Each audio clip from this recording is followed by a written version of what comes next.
سیدہ طیبہ طاہرہ کے قدموں میں آ کر بیٹھ گئے۔ اما عائشہ صدیقہ نے فرمایا کہ اے عمر، مسلمان یہ کہہ رہے ہیں کہ آپ اس حالت میں بیت المقدس نہ جائیں، کافر کیا کہیں گے کہ مسلمان کے خلیفہ کے پاس کپڑے ہی نہیں تھے کہ پیوند والے کپڑے پہن کر یہاں آ گئے۔ آپ مہربانی کریں ایسا کر کے نہ جائیں۔ جناب عمر رضی اللہ تعالیٰ عنہ فرماتے ہیں ام المومنین سے کہ آپ کو وہ زمانہ یاد نہیں جب پیارے نبی صلی اللہ علیہ وآلہ وسلم کے گھر کئی دن چولہا نہیں جلتا تھا، کئی دن چولہا نہیں جلتا تھا۔ میں وہ زمانہ کیسے بھول جاؤں؟ پیارے نبی صلی اللہ علیہ وآلہ وسلم نے کس طرح جسم پر جو کپڑا پہنا ہوا تھا کئی پیوند لگے ہوئے تھے۔ عمر کیسے اس طریقے کو چھوڑ سکتا ہے؟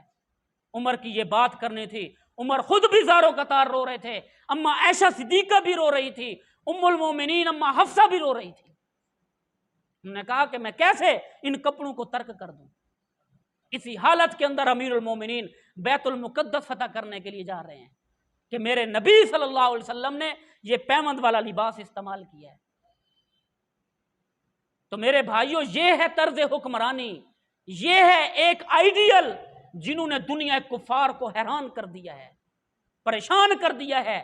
عمر کا دور خلافت ہے، ایک یرموک کا ایک بوڑھا حضرت خالد بن ولید کے پاس آتا ہے اور آ کر کہتا ہے اے خالد بن ولید، میرے ہاتھ میں یہ زہر کی شیشی ہے، یا تم اس کو پی لو، اگر تم بچ گئے ہم تمہارا کلمہ پڑھ لیں گے، تمہارے نبی پر جو کلمہ ہے ہم پڑھ لیں گے، ہم مسلمان ہو جائیں گے، ہم دائرہ اسلام میں داخل ہو جائیں گے۔ اگر تم یہ نہیں پیتے اور تم نہیں بچتے، جو ہے اگر تم اس کو نہیں استعمال کرتے تو میں خود پی لوں گا، میں اس دنیا سے ختم ہو جاؤں گا۔ خالد ابن ولید نے شیشی پکڑی، بسم اللہ الرحمن الرحیم پڑھ کر وہ شیشی زہر کی پی لی، کچھ بھی نہیں ہوا۔ وہ بوڑھا یرموک کا بوڑھا وہ دیکھ کر وہیں پر بے ہوش ہو گیا۔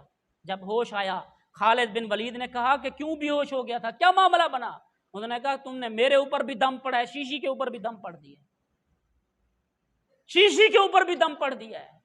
انہوں نے کہا کہ وہ بتوں کے پجاری، وہ عقل کے اندھے، تمہارے بتوں نے تمہیں یہ بتایا ہوا تھا کہ یہ شیشی جو ہے یہ زہر جو ہے مارتا ہے، لیکن میرے پیارے نبی صلی اللہ علیہ وسلم نے مجھے بتایا ہے کہ اللہ رب العزت جب اللہ رب العزت نہ مارنا چاہیں دنیا کی کوئی طاقت اس کا کچھ نقصان نہیں کر سکتی۔ میرے پیارے نبی نے ہمیں یہ بتایا ہے۔ تو میرے بھائیوں، یہ ہے صحابہ کی سیرت، یہ ہے عمر رضی اللہ تعالیٰ عنہ جنہوں نے 22 لاکھ مربع میل پر اسلام کا پرچم بلند کیا ہے اور ساری زندگی جو ہے وہ سادگی سے گزاری ہے۔ پوری دنیا رات کو پہرا دیا کرتے تھے، ایک جگہ کا چکر لگایا کرتے تھے کہ کہیں کوئی پریشان حال نہ ہو، قیامت والے دن عمر سے نہ پوچھ لیا جائے، عمر سے اس کے بارے میں نہ پوچھ لیا جائے۔ میرے بھائیوں، آج کے حکمرانوں کے لیے جناب عمر کی زندگی بہترین نمونہ ہے۔